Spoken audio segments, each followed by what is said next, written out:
সাভার ও আশুলিয়া শিল্পাঞ্চলে খুলছে প্রায় সব কারখানা। সকাল থেকেই কাজে যোগ দিয়েছে শ্রমিকরা। এদিকে শিল্পাঞ্চলে অপ্রীতিকর ঘটনা এড়াতে কারখানার সামনে মোতায়েন করা হয়েছে অতিরিক্ত পুলিশ সদস্য, অব্যাহত আছে সেনা টহলও। এর আগে শ্রমিক ছাঁটাই বন্ধ, মজুরি বাড়ানো সহ বিভিন্ন দাবিতে বিক্ষোভ করেন শ্রমিকরা। শ্রমিক অসন্তোষের জেরে কয়েকটি কারখানায় সাধারণ ছুটি ঘোষণা করা হয়। এছাড়া হামলার আশঙ্কায় আশপাশের কয়েকটি কারখানাতেও দেওয়া হয় ছুটি।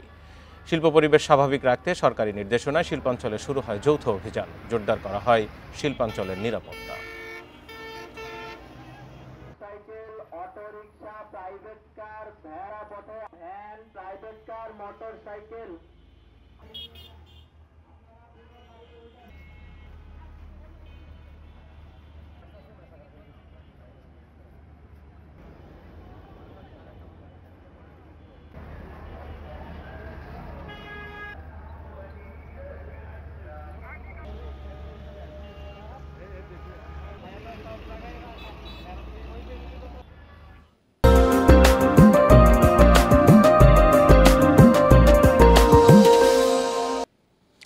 শিল্প কলকারখানায় আজ শ্রমিকরা ফিরেছেন। সেখানে শ্রমিকদের নিরাপত্তা এবং সার্বিক নিরাপত্তায় পুলিশ সেনা টহল রয়েছে। বিস্তারিত জানবো, গাজীপুর থেকে আবুল হাসান রয়েছেন আমাদের সাথে। আবুল, সব মিলে বিভিন্ন কারখানা বা গার্মেন্টস শিল্প কারখানা ঘুরে আপনার কি মনে হয়েছে? এখনো বন্ধ রয়েছে কিনা, যেগুলোতে ছুটি দেওয়া হয়েছিল সেগুলো খুলেছে কিনা, সব মিলে?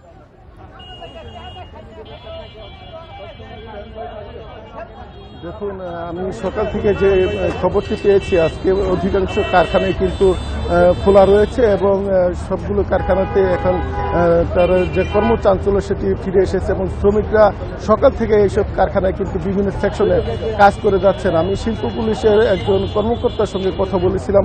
তিনি যেটি জানিয়েছেন যে গাজীপুরে 2000 বেশি তৈরি পোশাক কারখানা রয়েছে। এগুলোর মধ্যে দু একটি ছাড়া, যেগুলোতে কারখানার মালিকপক্ষ নিজেরাই বিভিন্ন কারণে বন্ধ রেখেছেন, এইগুলো ছাড়া অধিকাংশ কারখানায় কিন্তু খোলা রয়েছে এবং কোনো ধরনের অপ্রীতিকর ঘটনার খবর এখন পর্যন্ত আমরা পাইনি। এবং শ্রমিকরা সকাল 8টা থেকে কিন্তু শান্তিপূর্ণভাবে তারা কাজে যোগ দিয়েছেন এবং বিভিন্ন যানবাহনে চড়ে তারা কারখানায় এসেছেন।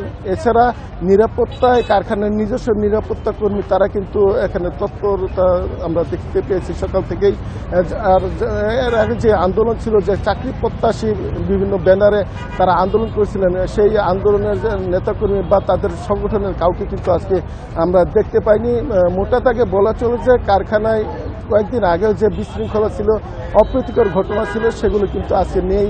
সম্পূর্ণ পরিস্থিতি আইনশৃঙ্খলা বাহিনীর নিয়ন্ত্রণে রয়েছে এবং আইনশৃঙ্খলা রক্ষায় এখানে শিল্প পুলিশের পাশাপাশি মহানগর পুলিশ এবং জেলা পুলিশের সদস্যরা কাজ করছে। সেনাবাহিনীর টহল রয়েছে, বিজিবির টহল রয়েছে এবং আমরা এর আগে দেখেছি জামগড়া থেকেও কিন্তু একদিন রাতে নাশকতার অভিযোগে 6 জনকে গ্রেপ্তার করলো সেনাবাহিনী। ওদিকে গতকালকেও ছাত্রলীগের একজন এই নাশকতা বা গার্মেন্টসে অস্থিরতা সৃষ্টির দায়ে গ্রেপ্তার হয়েছে। সব মিলিয়ে পুলিশের তথ্য কি? এগুলো কি খুব ইচ্ছাকৃতভাবে এমনটা করা হচ্ছিল?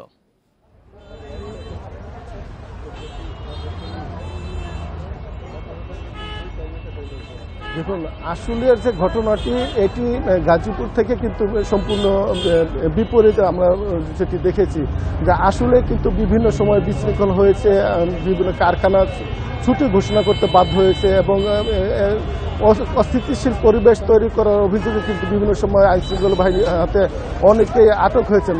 তবে গাজীপুরে আমরা যেটি দেখেছি যে মাত্র একজন নিরাপত্তা কর্মী এই অভিযোগে কিন্তু আটক হয়েছেন এবং পরবর্তীতে এই যে যৌথ বাহিনীর টহল বা যৌথ বাহিনীর যে অভিযান, এরপর কিন্তু আর কোনো আটক নেই, কোনো গ্রেপ্তার নেই। এই বিশৃঙ্খলা বা অস্থিতিশীল পরিবেশ তৈরির অভিযোগে এখন পর্যন্ত আর কাউকে কিন্তু পুলিশ বা আইনশৃঙ্খলা বাহিনীর সদস্যরা গ্রেপ্তার করতে পারেনি এবং সেই একজনকে গ্রেপ্তার পরপরই কিন্তু গাজীপুরের যে পরিবেশ, সেটি কিন্তু পুরোপুরি আইনশৃঙ্খলা বাহিনীর এখন নিয়ন্ত্রণে রয়েছে। এবং যারা আন্দোলনকারী ছিল তারা মূলত দুটি ভাগে বিভক্ত ছিলেন। একটি পক্ষ ছিল যারা নিয়মিত শ্রমিক, তারা বিভিন্ন দাবি দাওয়া নিয়ে বেতন বাড়ানো, শ্রমিক ছাঁটাই সহ নানা কারণে তারা শ্রমিক আন্দোলন করেছিলেন। আরেকটি পক্ষ যারা চাকরি প্রত্যাশী ছিলেন, বেকার সংগঠন নামে তারা একটি ব্যানারে কিন্তু আন্দোলন করে যাচ্ছিলেন। তবে পুলিশের তৎপরতা এবং আইনশৃঙ্খলা বাহিনীর নজরদারি বাড়ানোর কারণে এই দুটি পক্ষই কিন্তু এখন অনেকটাই শান্ত হয়ে রয়েছে। আবুল হাসান, আমরা বুঝতে পেরেছি এখন মোটামুটি পরিবেশ বেশ ভালোই এবং এই ধারা অব্যাহত থাকুক, সেটি প্রত্যাশা সবার।